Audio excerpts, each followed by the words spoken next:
Oh, thanks for picking me up on the way to the studio, Mike. Fine time for my car to be in the shop after some asshole who papered over windows plowed into it. Yeah, that stupid fat is just idiotic. Who blinds themselves just to prove a point? Idiots, man. You called it. Hey, did you get contacts? Nope. I decided to do the smart version of the Bird Box challenge after my 3-year-old nephew elbowed me in the face and broke my glasses. By the way, have some snacks. There's honey roasted nuts in the ashtray. That's gross, man. Why? I never smoke. No one's ever smoked in here. Why not have a snack tray for traffic jams?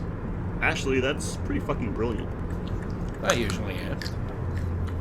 So, you're not blind without your glasses? Nope, just legally unfit to drive. Now let's navigate these rapids. Mike, this is the highway! The rapids of the road. Besides, I'm not crippled, man. I can still steer and pedal. Pedal? I'm like 70% good to go. But I do need you to spot any cars on the side that pull any funny business like moving in front of me. Switching lanes is standard procedure, not funny Besides, I took care of the risk of any danger. While I was waiting for you, I dosed some pigeons and I stuffed them in the back. They should be waking up any moment. Oh, there they go. Yeah, you little fuckers are gonna work for those peanuts. No such thing as a free meal. Now watch out for road hazards. You mean like us? Don't be negative. Wait, man.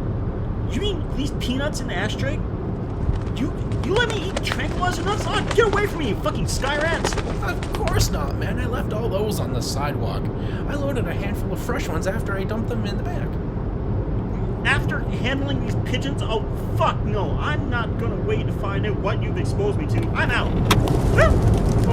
Sheldon! Man, some people just can't see the merit in good ideas. Guess I'm not the only one lacking vision. I'm so clever. Oh, fuck!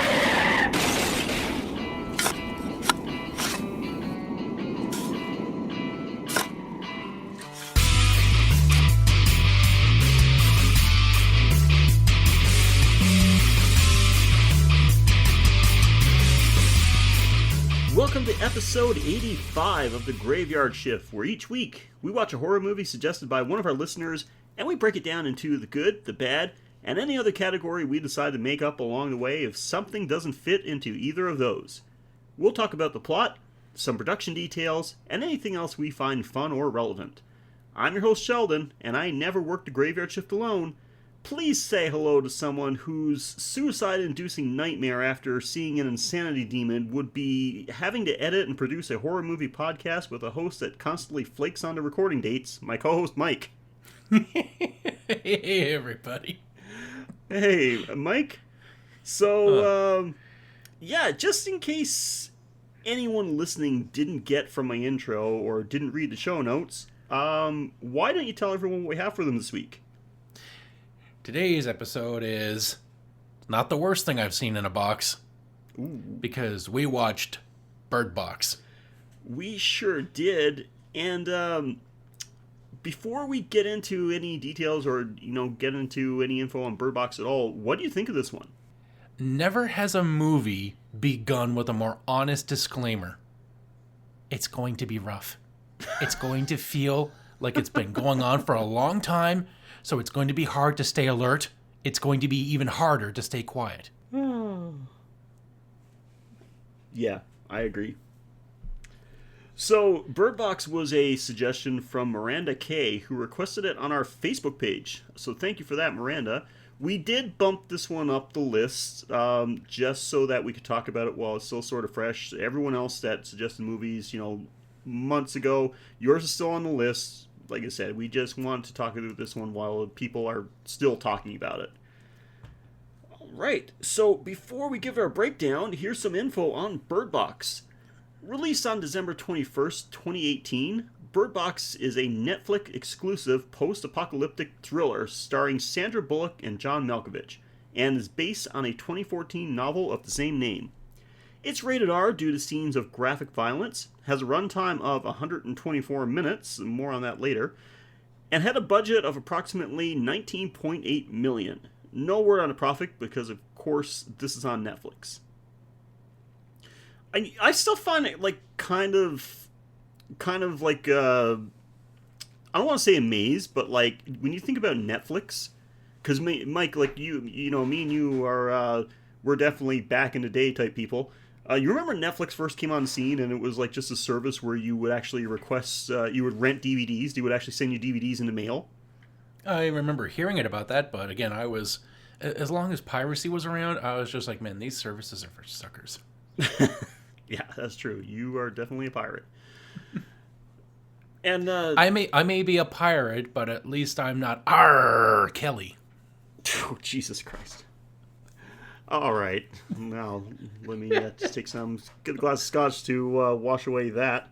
You gotta get the aftertaste of that shitty joke out of your mouth. Okay. Yeah, I think it's like, man, like, it's pretty crazy when you think about it. Like, Netflix starts off with just this DVD by mail service, and then goes into, like, a whole, like, the world's biggest streaming site. And then to where they're creating their own content, like not just, giving you streaming service for other people's stuff, like just creating their own stuff and making multi-million-dollar movies. It's pretty insane. And did you hear the whole thing? Since we're on the topic of back in the day, one of my favorite places ever, like as a kid and a teen, as a young adult, was Blockbuster Video. Netflix actually tried to partner with, they actually tried to partner with Blockbuster Video, like... yeah, we got this great service. How about we add your catalog to our stuff, and then we can like rent out your movies online. Yeah, kind of like and Blockbuster turned on them flat. Yeah, this internet thing's not going to take off. Yeah, and now Blockbuster is dead. Man, we always talk when we talk about Blockbuster because like going to the video store was like such like not just I got exposed to movies that like I would never get exposed to any other way. Like, going in there and seeing all these titles on the shelves and going through them, to me is not the same. Like, I totally understand why streaming became such a big thing. I get it. And when I was a kid, if somebody told me that, in the future, I'm just going to be able to go on my TV and go and select what movie I want to watch and just watch it right then and there, like never going out and getting it. I would have thought that was the coolest thing ever. With 40 times the selection you would get from the big Blockbuster. Not the one that's like in a strip mall, but the one that's its own building because it's so fucking huge. But for me, like the video store was also, it's not just about the movies, there was a social aspect of it as well. Like, I have friends that like I'm still friends with now that I met at Blockbuster Video. Oh yeah, talking with the video guy, like, hey, what's new? What do you recommend? Are there any hidden gems around here? There's that personal, there's the local movie critic aspect you get of the guy that's been working there, who really belongs there, because that's his paradise. Yeah. It's like when a group of us, like me and some of my old friends, we get together and we start talking about like the video store and everything like this, talking about Blockbuster. It's like we always think about it with such like nostalgia goggles galore, right? Like it was such a great time going to the video store. And then if my friend Ryan is with us, he used to work at Blockbuster Video, and he fucking hates it. He's like, as soon as we start talking about Blockbuster, he's like, "Good, I'm glad they're done, man. I would have liked to see that place burn." Oh man, what behind the scenes horror was he exposed to?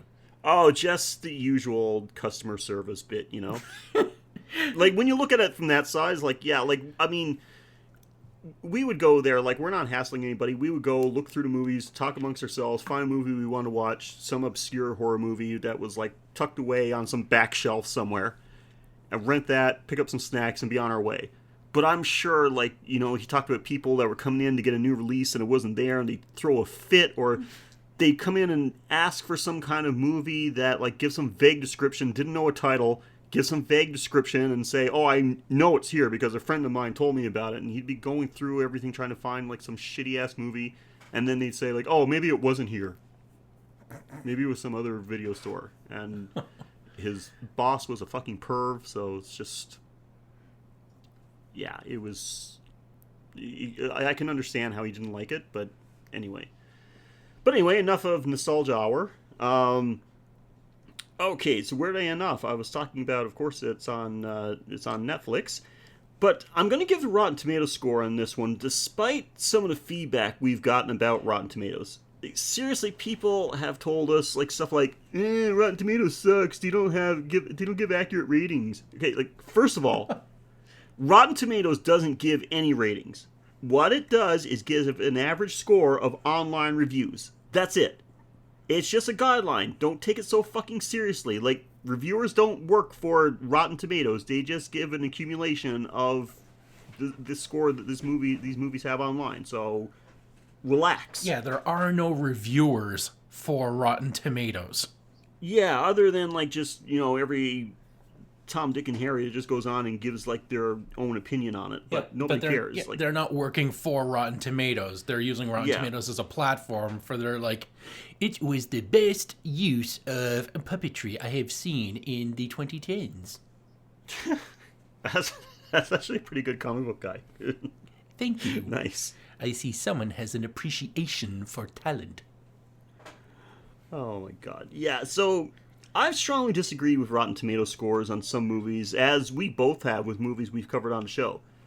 It's like, at times, I've loved movies that have just been bashed by critics. And that's fine. It doesn't matter. Relax. Like, if you think you like a movie, go watch it. Who cares what the scores are? We just give it, like I said, it's just a little guideline just so that people can get an idea of what other people think of this movie. Yeah, it's a consensus of public opinion, not one person's. It's not any one individual's opinion. It is the consensus of the public that is willing to speak and rate it. Yeah, like, we give the Rotten Tomato scores for the movies we cover just so that you can do the same thing that we do. Like, I never watch a movie. I don't not see a movie or go watch a movie based on Rotten Tomato scores. I just like to see if I'm in the majority or not with, like, the movies that I like. And I don't care if I am or not. I'm just curious about it, and this is just a way for other people that think the same way to satisfy their curiosity. Yeah, like Jack Frost got a 12 on, what is it, like 7? Jack Frost is like a 7 on Rotten Tomatoes, like no. Like, I'm not going to say fuck Rotten Tomatoes. I think I did say fuck Rotten Tomatoes, but it's not directed specifically at Rotten Tomatoes. It's like through Rotten Tomatoes, I am saying fuck you to everyone that didn't get what this movie was. You're talking to this group of people that bash this movie. Yeah, and I would never say that, like, okay, I am not going to say that Jack Frost is a good movie. Like, if you were going to give a list of what makes a movie good, Jack Frost does not meet the criteria. It would fail that cut, but it would Did fail I that cut enjoy it, though? Absolutely. Like, there is a big difference between what I enjoy, like, in a lot of cases anyway, between what I enjoy and what's actually good. Yeah, you missed giving your thoughts on it. Oh, I have thoughts on it. We'll maybe discuss that later. Maybe it'll be a Patreon cover. Who knows? And there's another reason too that I want to bring up Rotten Tomatoes for this one, because I think this is the first time that I've ever seen this happen, at least on any movie we've covered. I don't remember it happening anyway. This has a 62% score from both Rotten Tomato critics and audience scores. Wow, perfect synergy? Yeah. Like, that never happens. Usually there's some divide. Like, I mean, I've been surprised by it, because especially with horror movies, I always found that when it comes to critics' reviews and audience reviews, critics are a lot more harsher on horror movies. They'll give it lower scores while fans think it's fantastic. And I mean, that kind of makes sense. Like, horror movie fans are usually more forgiving. But to see, like, an even score, like, across the board for critics and audience, like, that's pretty much unheard of. Yeah. So in case you haven't checked this out yet, this big phenomenon that is Bird Box, here's the plot.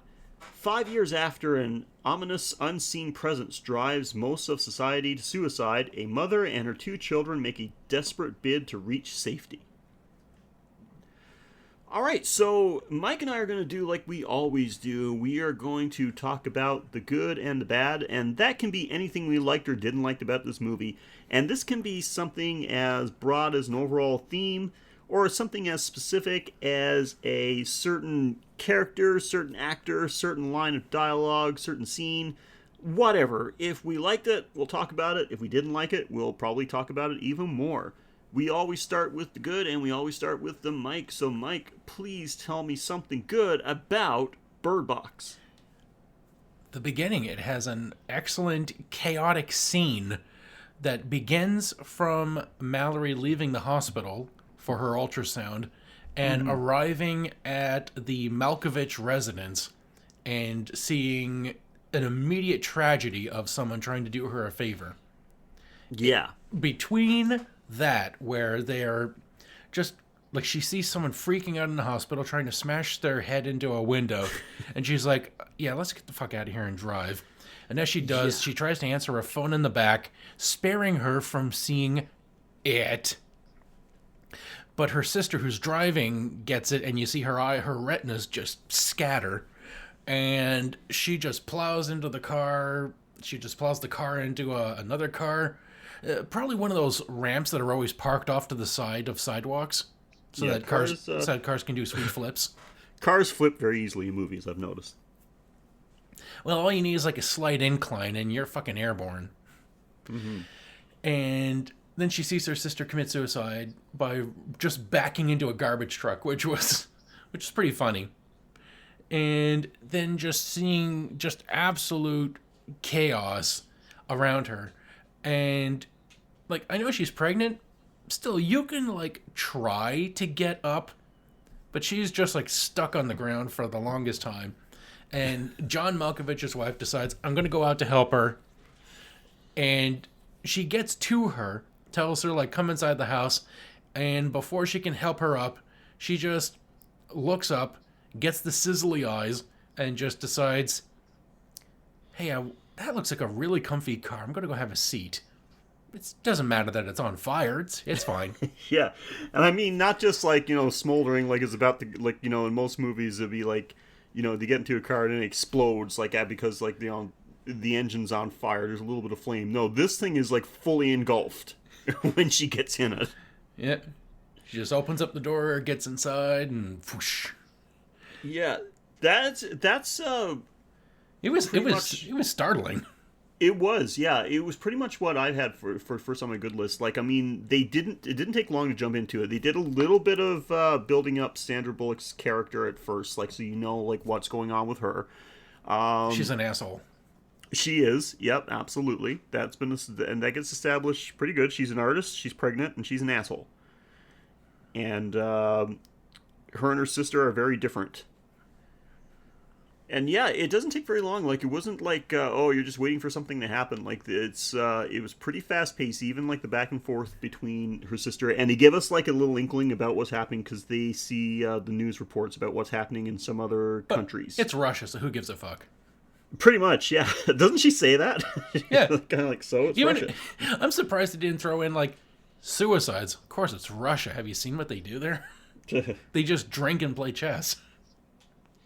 Oh my god! I saw this great comedy bit over the weekend where this guy was saying, his stand-up comedy saying that, like, the only way that you can be, if you're white, the only way you can be scary is if you're Russian. And so he lives in a bad neighborhood, so whenever he's outside, he speaks with a Russian accent, and people don't mess with him. Well, yeah, because Russians were like the original terrorists. Yeah. So, yeah, it opens up, like I said, pretty fast paced. We get a taste of what's going on, and then once they're leaving the hospital, that's when the shit starts happening, and it spreads fucking quickly. Holy shit, like, from, like, we get that first scene, like you said, of this woman just bashing her face into the plate glass at the hospital, and then just absolute pandemonium on the streets. And people are just offing themselves left, right, and center. Like, it's just, like, just absolute craziness. And yeah, some good deaths. Like her sister, after they crash the car, she gets out and sees a garbage truck coming and just steps back into it right in its path, and she just basically explodes. It was pretty nice. And then you get John Malkovich's wife just trying to help this pregnant lady and says something about, "Mom, is that you?" And then gets inside a burning car. Like, holy shit. That's pretty insane. So yeah, so I guess you open up with like a great within like the first 15 minutes of the movie was really good, and I just had the pacing was nice, like didn't have to wait around very much for stuff to start happening, so that was good. Okay, so since our first two kind of melded together, next I have on my list was the cast of characters, the actors, I should say, just the cast itself. Fucking good cast. Excellent. Of course, you got Sandra Bullock, and Sandra Bullock's good. Like, I mean, I wouldn't put her on my, if I was making a top 10 list of actors or anything like that, she probably wouldn't be on the list. But I can't say that anything I've seen her in, like, I would ever say that she did a shitty job. She's a good actor. I think she's, like, made her mark in the industry. She's fine. John Malkovich is always good. He always plays the same character. I know a lot of people said that, like, whatever he's in, he's just being John Malkovich. And that's fine. Why mess with perfection? But that's perfection? fine. But like, he's fucking awesome. Like, he was John Malkoviching his ass off in this thing. Yeah, it's like always be yourself unless you can be John Malkovich. Then be John Malkovich. Yeah, they made a movie about it, for fuck's sakes. Exactly. Who wouldn't want to be John Malkovich? Yeah, so it's like he's doing a great job, and like so they are like the big draws in this movie, but the supporting cast was good as well, man. Like everybody like did a fine job, I thought.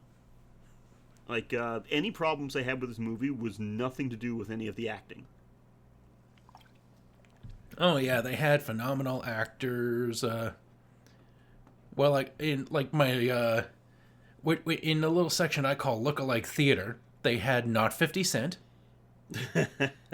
Not Cedric the Entertainer. Nope, certainly not. And one of the Marauders who shows up later was not Nicholas Brendan. Oh my god, yes, I've got that on my note too. Fucking Xander. I'm like, literally, like my note actually says, is that Xander? But it was not. No, we've seen him in different things like Gotham.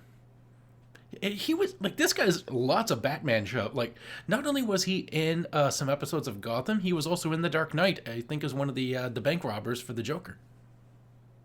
Yeah, I think that's he's got like he's definitely on a list of like people like actors you've seen in just about everything, but you have no idea who they are because you keep thinking he's Nicholas Brendan. Yep. And in case anyone's wondering, like just in case, probably don't have any of our listeners that you probably don't have to remind them. We're talking about Xander from Buffy the Vampire Slayer.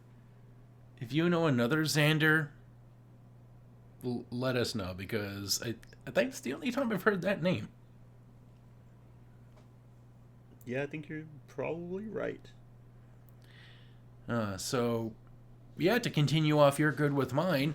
John Malkovich is fucking great as the angry asshole who is simultaneously threatening the group while conversely being sadly right. He is. That's the thing about his character. Everything he said, he is right about it.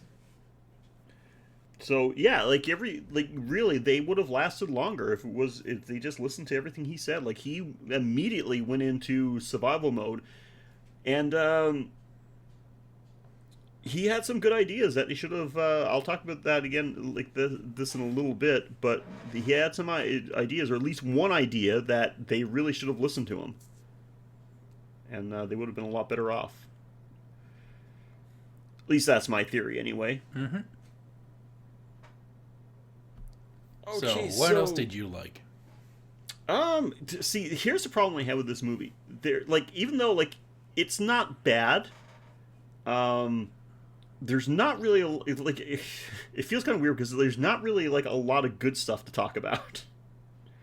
The story was good. I mean, I had no problem with it. It's I think the concept was great. Again, I'm going to have some things to talk about in a little while. But yeah, I guess the overall story, I mean, it's not the most original thing because, I mean, when it comes down to it, it's just another, post-apocalypse type movie. Where they just decide, we need to have a threat, but we just don't have the budget to create, we just don't have the budget or the decent writing to create an actual villain or an explanation. So we're just not going to explain. Well, hold on. Maybe we should just rewind a bit. We're not in the bad section yet. No. I don't really have anything else good to talk about, though. Like, the story was pretty good. Acting was good. Kills in it were good. Yeah. But we already kind of talked about that in the opening, so. Yeah, my goods. Two quick ones. The music, I was glad to hear A Little Prayer for You by Warwick Davis. That was a good song to hear. You mean Dionne Warwick? No, not the same one that was in Willow. No, that's a little callback to a previous episode where I tripped you up really fucking good. Talking I about tripped myself up. No, I did it. You just didn't notice it.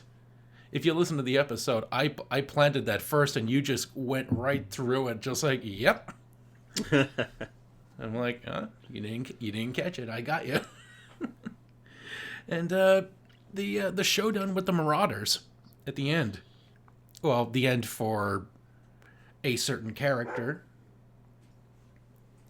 It was a good confrontation. He although I did have some problems with how it ended, but I guess that would now we can transition to the many problems.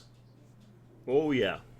Because there was some, like, just because it was an okay movie doesn't mean that it wasn't problematic.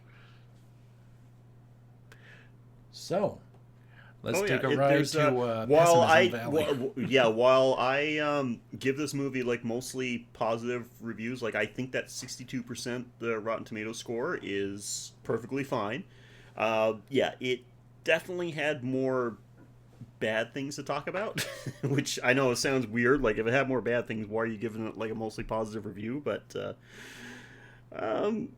maybe some of it is nitpicking, but a lot of it, no, is things that definitely would have made the movie better. So since you started off with the good, I guess I'll start off with the bad. Fucking listen to John Malkovich. Fuck. Like, first of all, they somehow fucking blind drive a car to a fucking supermarket by using the GPS. And the proximity sensor on it. And the proximity sensors, but fuck those guys. No. Anyway, they make it there, and he says, like, we got enough stuff here. We could live here for a year. And yeah, they could. The reason they don't end up, like they could, since they already made it to the supermarket, they could go back and get the rest of the people that were holed up in the house, bring them back again. If their ridiculous idea worked once, it could work again. Well, then you got the bed situation to think about, I guess. Jesus, come on, like, you could like makeshift something there to sleep on. The main thing is, like, you got a place that's got, it's actually got some bathrooms, got all the food and supplies you need, running water. It would be perfect. And so much more space. Like, literally, like, yeah, he's absolutely right. You could live there on the non-perishables for, like, a year. But then, because they encounter that one crazy guy, what do they call him? Freddy Fishfingers? Something like that. And he kills one of their guys, but it's like, okay, maybe I'm just going into just, like, total, like, I don't give a fuck mode, but, like, open the door and let him in, and then kill him once he's in, and then, like, shove his corpse out the door again. Yeah, you have several people there. Yeah. Why were they fighting him? Why were they pushing against the door? Like, he's just one guy. Open it, get a good beat on him, and then blast him with your gun. Yeah. And fucking Charlie, his noble sacrifice? Like, fuck you, you dumb fucking idiot. Have you ever heard of kicking? It allows you to keep people at a distance so you don't get locked in the stabby loading bay. And you can keep being the lovable fat dork that who is the moral center and the heart of the group. But no, you had to decide, I'm going to courage today. And, like, this is like if Ralph Wiggum had his moment of glory and triumph. Yes. So, exactly. No, you're not impressed, and I'm not going to pour a 40 out for you. Yeah. So, it was one crazy guy. Like, yes, I understand, like, that's the first one they encounter, and they didn't know how to handle it, but, like, it's just one guy. He's trying to open the door. He's pushing it in. They, like, pull him in and then, like, take care of it. Like, fucking dogpile him. Crazy or not, there was, like, 7 people there. Okay, so I guess what I want to say for the bad, and some people are going to argue with me with this and say that no, this is better. I'm not a big fan of what you don't see is scarier than what you do see. Yeah, Bart said it best. You know what's scarier than nothing? What? Anything. Exactly. Man, you're gone full on Simpsons tonight. Love it. And there is some times when it works, like certain scenes where there's some, especially some classic horror movies where they really make it work. When sometimes, like, yeah, in this scene, what you didn't see is scarier. But I've never been a fan. Like, I'm okay when it's used at certain times, but not when the entire movie is something you don't see. Especially the way they did it here, because we never ever see the insanity demons. Never see them. We get to see rustling leaves and things like that, like a wind. They kind of bring a wind with them. Yet, when they're in the car, when they're blind driving the car to the supermarket, these things are climbing on the car and casting shadows. Yeah, and it triggers the proximity sensor. So, like, fuck, if you thought it was the wind, it wouldn't trip a proximity sensor. So it's like there's some solid matter getting pinged off the car's radar or however that thing works. Yeah, it's like they couldn't decide. Like, okay, like I'm trying to figure it out. Okay, are these like non-corporeal beings? Like they're not seen, but like when you gaze at them, like you go insane because you can't comprehend what you're seeing, and you end up killing yourself. Or are they actually physical? And if they are physical, these huge physical beings, then why do they need to make you commit suicide? Why don't they just kill you? Yeah, how do these things live if they don't kill you? Like, you just kill yourself. There's so many fucking questions this movie does not answer, and it's unforgivable. Like, is it a single entity or not? Or is it like a force, like a cloud that spreads across the world? Because the world would be somewhat safe if this was just a single entity moving around. Like, if it left Russia to go to America, you think Russia would be rebuilding and they'd be safe. Like, everything in its path would die, but then when it moves on, whoever survives can rebuild. But Yeah. then when the proximity sensor keeps beeping in several directions, you have to wonder, like, is it a swarm of creatures? What do they eat? Because they're still bodies. There are desiccated bodies all over the streets, so it's not eating the people. So why does it need the... Like, is it just like some unpleasant side effect that just seeing them makes you kill yourself, but they're not trying to do that? What do they eat? And it's not like it's just simply a miasma or a cloud that spreads, because when Grant, the Asian guy, he's looking outside with the cameras, it takes a while for it to show up because it's not permeating everything. So is it a breeze? Is this the shitty sequel to Tag? the shitty Asian movie, not the 2018 Jeremy Renner classic about the game. Yeah. Well, I'm going to get into if it's connected to another movie that's got a very similar concept. But so that bothered me because, like, I'm like, okay, like, I'm okay with it. Like, okay, if that's going to be your style choice that you never see, like, what's causing anything, all right, fine, whatever. These things are, like, I don't want to say invisible because people do see them, but whatever, that's their power that they make people go insane and kill themselves. Like, they reveal themselves when you, like, lock eyes with them, whatever. Okay, fine. You explain that away. But, yeah, like, but I didn't get, like, if these things are supposed to be phantoms, like, non-corporeal, but then they surround the car is detecting that there's something solid there, they're casting a shadow on the car when they're outside, and they seem to be huge. Yeah, how did they get from And Russia? their car's surrounded, but if they've got the car surrounded, then, like, why were they able to just drive off? Yeah, why didn't they just smash, if they're corporeal beings, why didn't they just smash the car? Smash out the window, and if, like, they smash out the windows and then, like, or just reach over and open the fucking door and people will see them, Yeah. and then they'll go crazy and kill themselves. That's what we should be, like, these things should be walking through houses, like, walking through neighborhoods, smashing glasses and searching each house. Like, the rules here are so flimsy and poorly written. It is It is so that, like, the most vapid people could take it for granted and just be like, nothing to question here. So apparently, originally, there was supposed to be a scene in this movie where at the end, you actually do see one of the demons, like in its physical form.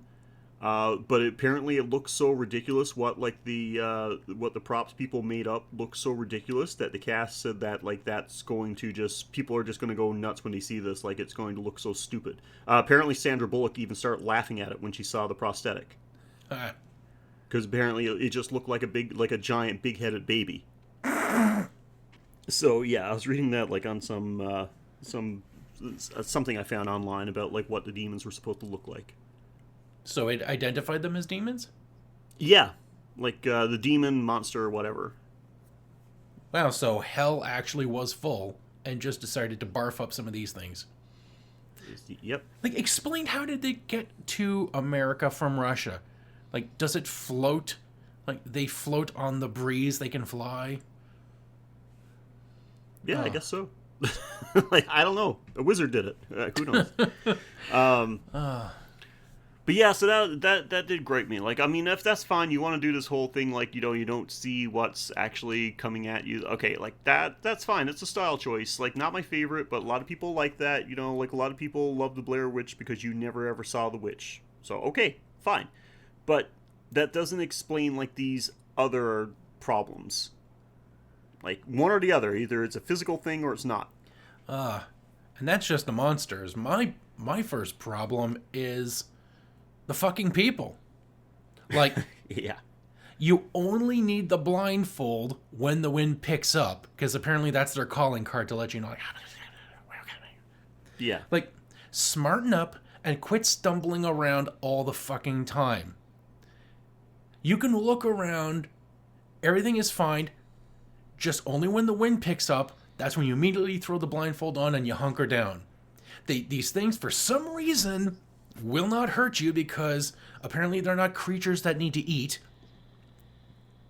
And just, or close your eyes, or you know what, look down. Because it always, like, they always seem to look, because they can fly, apparently, they float around. So as long as you wander around closing your eyes or just looking down to get your bearings, you're fine. Nobody in this movie gets whammied by looking down on the ground. Exactly, like look down at the ground. I said the same thing. So like, what are the demons gonna do? They're gonna like lay on their back and like you know all of a sudden like slide their face like underneath you, like pop it from between your legs, like hello. Yeah, nobody ever got whammied by looking down. Doesn't experience in this movie count for anything? Everybody is so fucking stupid. Like even Tom. Noble guy, nice guy, hero.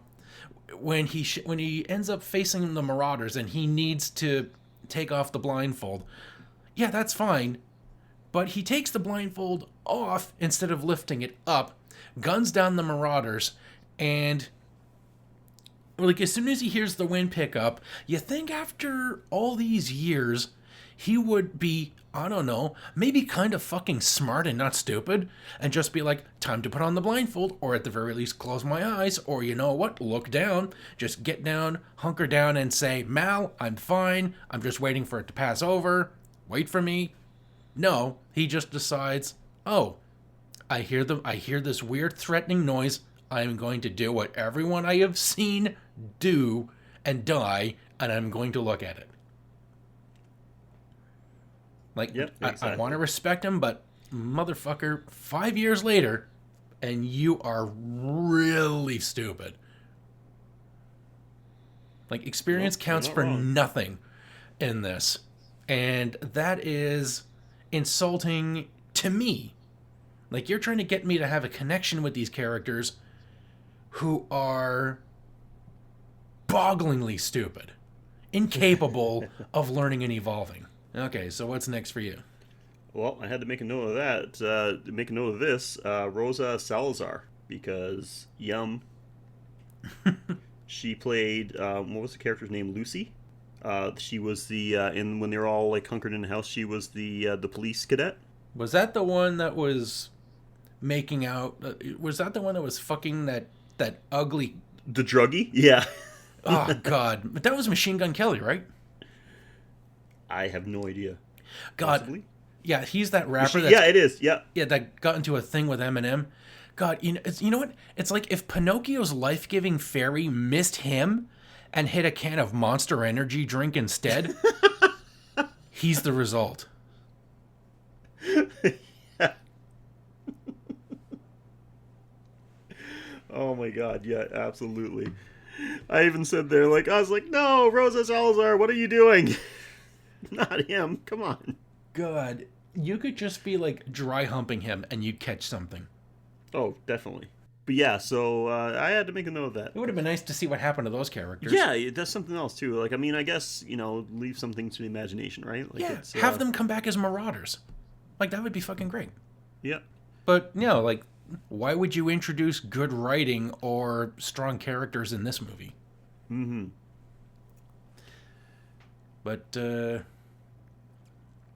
yeah, and again, talking about experience not counting for anything, after 5 years of this, shouldn't Sandra Bullock be Daredevil by now?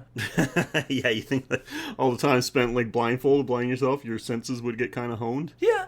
Why is she still stumbling over shit? I don't know if that actually works, Mike. I don't know if that's a real thing.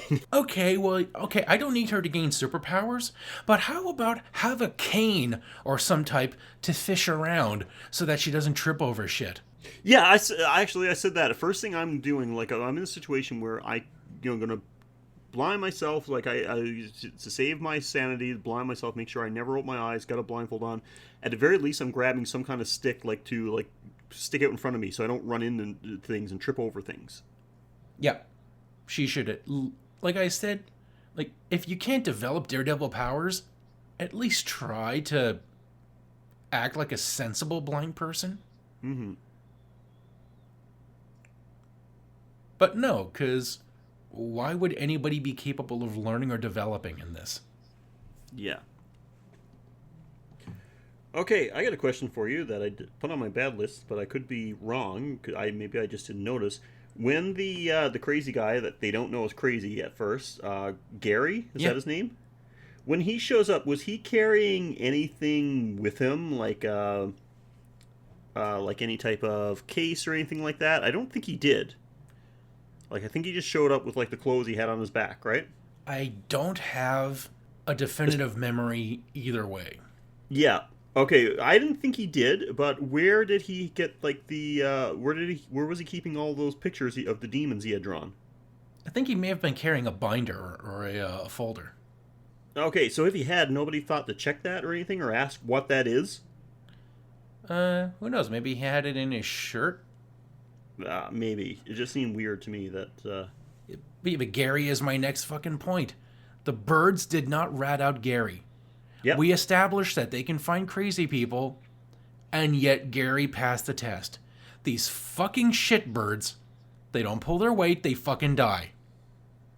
As soon as Gary pulls his shit, I would have left those birds in the fucking freezer, or flush each one. I would have been like, we feed you, you little fuckers. You failed, you dropped the ball. You're fucking dead. I'm gonna kill one of you and see it just as a lesson to the other two. Yeah, and I'm gonna make you watch. A fundamental fatal flaw of this. This is where I'm starting to think like maybe 60% is maybe a little too high. You don't make a mystery like this without some explanation. If you're going to survive it, explain it, or help people fight it. Reclaim some territory. Just something. You establish this interesting thing, and then you're not going to explain it, you're not going to fight it. You're going to survive it, but with people who are really fucking stupid and not that great at surviving it. Yeah. Like you got no hook for me. Right. Okay, so here's the last thing I got on my list, because Has anyone heard of a movie from 2008 called The Happening? If you with a haven't, killer breeze?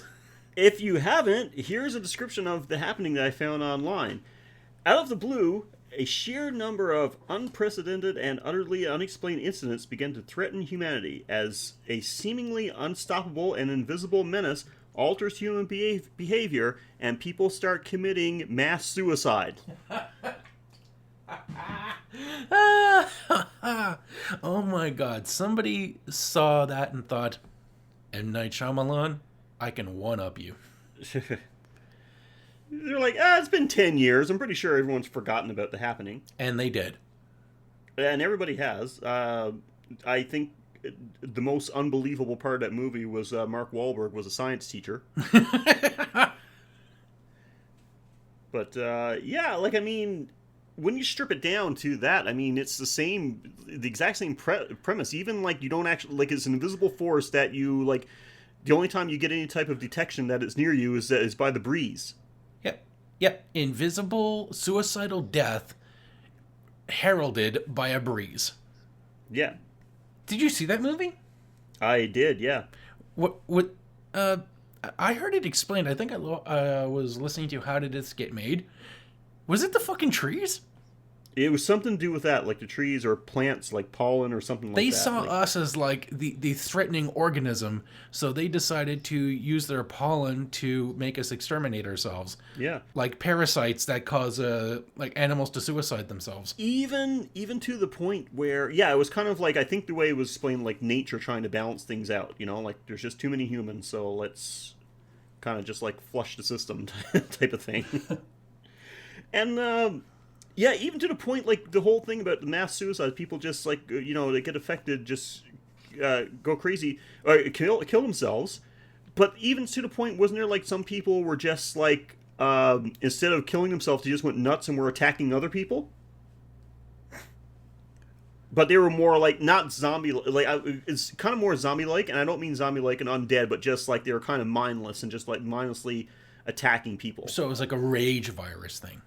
And not even like a rage, because they're like very like calm and like, you know, no expression on their face while they do it or anything like that. Just like it's more like mind control type of thing. I need to violence now. Yeah, pretty much. It's like, oh, I'm sorry about this, but I gotta kill you. Because I remember like Mark Wahlberg or something like, and this, keep in mind, this movie was new, probably just on DVD, like probably one of the last movies that I rented from the video store. So. Someone, like, there's a scene where there's an old lady outside. They've got themselves barricaded in the house, and this old lady is taken over by the invisible force, and she's just trying to get in the house, and she's like bashes a window open with her head or something to crawl in. So, like, yeah, a lot of similarities. Think Bird Box, from what I remember of, it was probably done better, but not a lot, and especially now that I'm looking at the scores, because Bird Box, like I said, from Rotten Tomatoes is 72. The Happening has a 52. So you did 10 years later, you did 10% better. I would love to see like a little How I Met Your Mother spinoff called The Slappening. Oh, Jesus Christ. Where like when people are just compelled by an invisible force to slap people.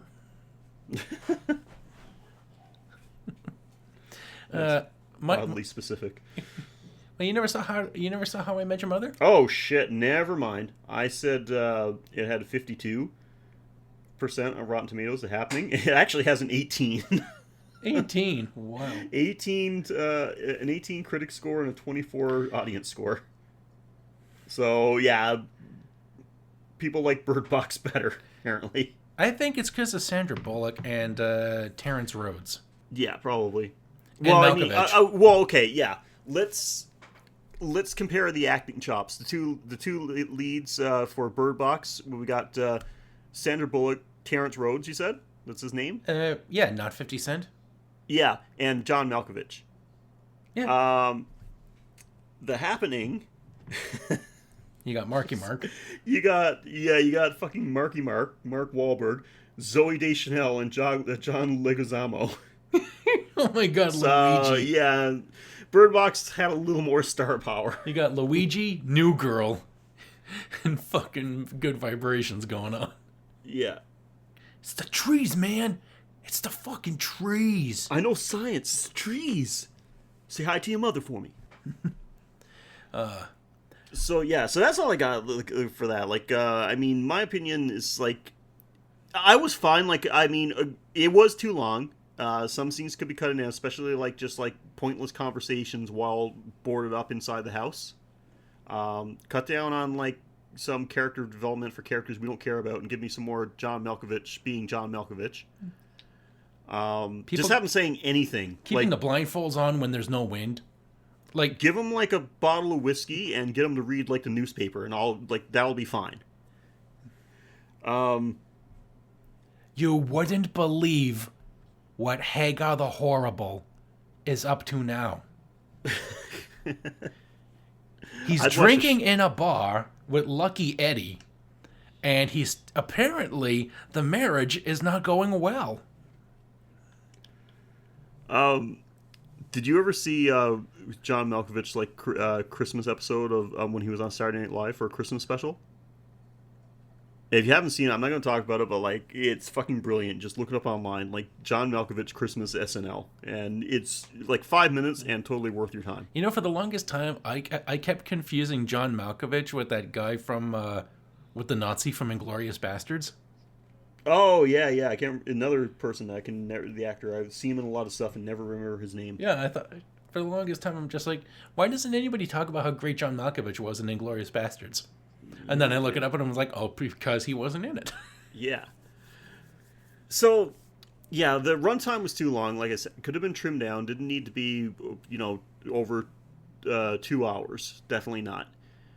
Yeah, my final bad was the blind guy. They finally make it to paradise, and spoiler alert, it is a home for the blind. Which makes sense because in the valley where sight will kill you, the blind people are kings. And like, there's some sighted people there because they're cool dudes. But the blind guy, he gives her the tour, and when he fucking disappears, he goes, "I'm going to get you some clothes." What size?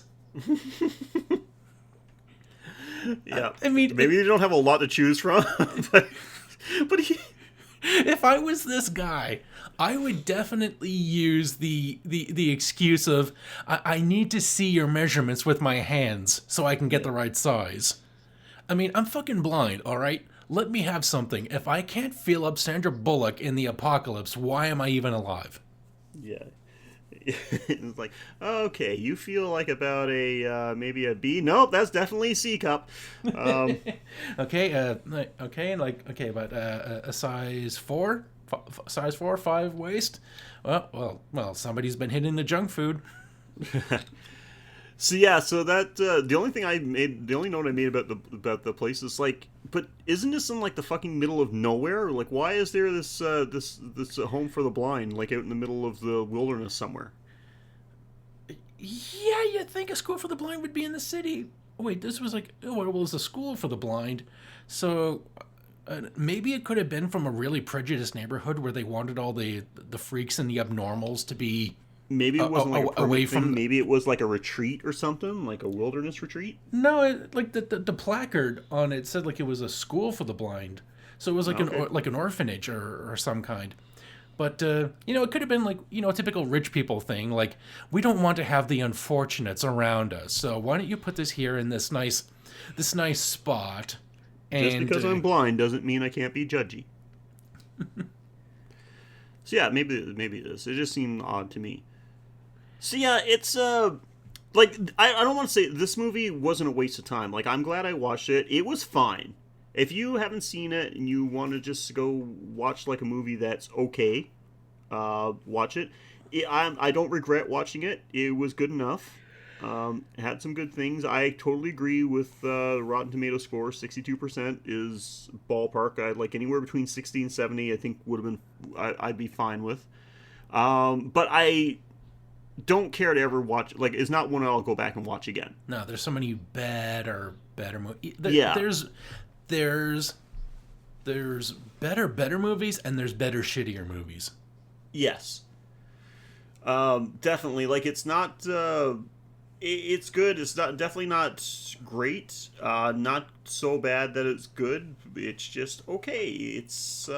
And It's the the Sandra Bullock of movies. It's yeah, she's fine, but not great.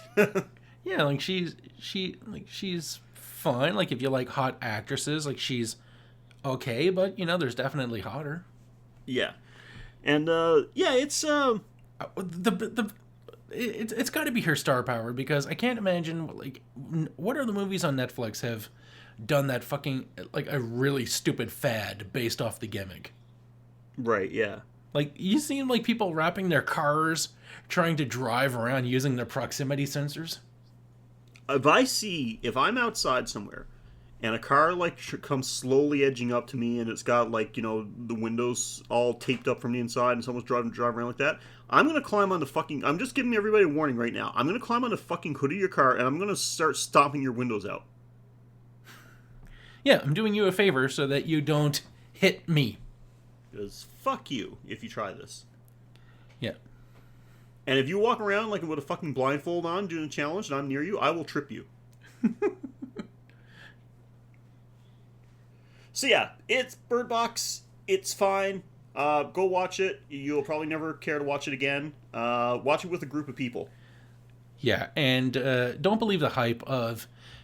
I think we got to speak out against horror bloggers who clearly clearly have never gotten horror movies. I think this is the problem. Like I said, like this movie got a lot of hate. I saw a lot of posts online where people gave this movie a lot of hate. I didn't see that. Like I didn't see why people. There's some people that hated it so much.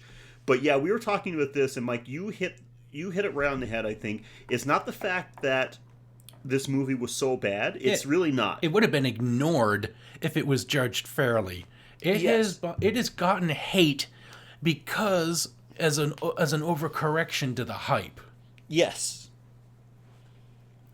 People are they have got to stop letting people who are 14-year-old girls not write headlines or articles for horror movies because you have seen this all over. Like, oh my god, people are fucking like walking out of The Nun. People can only watch half an episode of Haunting of Hill House. If you watch all 5 endings to Bandersnatch, you will fucking lose your spine. It will shoot out of your mouth.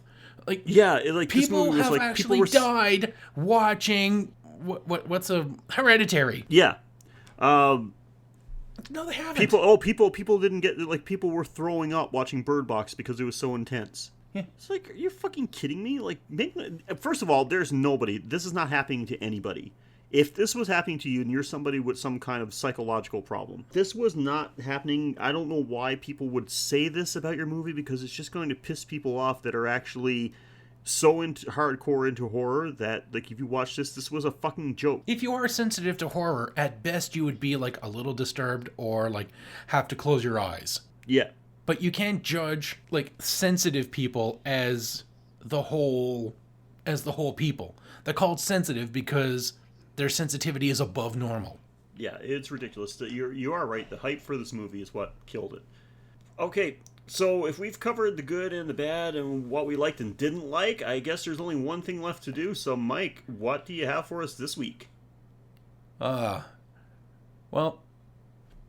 there was a couple of kills, but a whole lot of more suicides of the week. And I have to say, one of the first ones was the one that was just overall unsettling and startling. This got to me while I was still in the process of being impressed by this movie before it got me fucking angry at it. And that is Malkovich's wife walking into a burning car. Yep. It is a quick, unsettling image. Like, at this point, you can't be angry and blaming people for being fucking stupid. This is within the acceptable learning curve of living among the danger. Yeah. So people can just realize, oh, something is making people hurt themselves. You don't know what it is. You don't know how to deal with the wind, the breeze. She's just going out to help someone, and boom, Mom. So, yeah, and not only that, she also gives like a clue of what she's seeing rather than just like some unknown scary thing. It is in fact a very familiar thing that that each person sees. So it gave us about as much insight as this lazy fucking idiot of a writer decided to give us. It was the only bone we got. And it was a very unsettling kill, so it contributed as much as anything to the lore of the creatures, and set this movie off on a good tone that you will find a way to fucking end yourself, and the severity is not a factor. Mm-hmm. Yep. Good pick. I would have picked that one too. I think that was probably the most disturbing one, at the very least. So a close second would be Tom, because even though he did get infected, he still managed to take out one more marauder. So just through sheer force of will, he managed to kill someone who I guess was on the side of the light, and then he finally ended himself. But he was a dumb punk ass bitch who didn't get the wind. Close your eyes. So he does not make the cut. Yeah, I think that's a good pick. All right, guys, so that's our coverage with Bird Box. Have you seen this? What do you think? Did you buy into the hype? Were you extremely disappointed? Did you find that it was like us, like it was okay, or did you love it? And whatever your thoughts on Bird Box, we want to hear from you, not only about your thoughts on that, but if you have another movie you want us to cover on the show and for us to give our thoughts on. You got a few options to contact us. First of all, you can do it the old-fashioned way and just shoot us an email at graveyardshiftpod@gmail.com. You can follow us on Twitter, of course, at GYS_horrorpod. You can follow us on Facebook at facebook.com/thegraveyardshiftpod. And, of course, on Instagram, instagram.com/thegraveyardshiftpod. If you're feeling particularly generous and you want to keep these episodes coming, you can head on over to patreon.com/graveyard. There you can make a donation to help keep the show running, and for a donation of as little as $1 per month, I mean, come on, that's literally 25 cents per episode. I think we're worth that. You get to help out the show greatly. You help us out with some of the costs of producing and publishing these episodes, but also you get access to some exclusive bonus content. We throw up some Patreon exclusive episodes on the site, and therefore are paying customers only. And we do those episodes a little different than what we do for the regular feed. We don't just give a good and a bad list if we cover a movie. We give a full synopsis. You get the whole movie from start to finish. Plus, we do other things other than movies. We do TV shows, video games, as long as they're horror related. Do top 10 lists, all kinds of nice stuff like that. So check that out. But of course, we totally understand not everybody has the money to give us money, but you can still help us out a ton by rating, reviewing, and subscribing on whichever source you get our podcast from. They should have some kind of system like that. Or on social media, you can also rate or follow whatever you see fit. Share us on social media and share us by word of mouth. If you know anyone that you think would like to listen to us two guys talk about horror movies, then let them know about us. So, Mike, other than the Graveyard Shift, what other kind of stuff do you got going on? I got the Tech Chatter podcast, where me and Rich Reader discuss technology, things at CES, amazing developments in science and technology that are used to save the world, or maybe just keep us happily distracted as it speeds towards its destruction. And we've also got the Playing with Power podcast, where me and some friends will read an issue of Nintendo Power. We talk about the ads, the articles, the coverage, the games, the news. And just when that falls a little short, we just tell gross stories. And then there's the Taste Test, which is pretty much the same thing, except it's video game. We talk about the actual video games themselves instead of just the coverage. And we play a game every, I'd like to say every couple of weeks, but sometimes people don't show up for months. This is, this, if you want to have the most reliable professional version of my podcasting experience, you're already on it.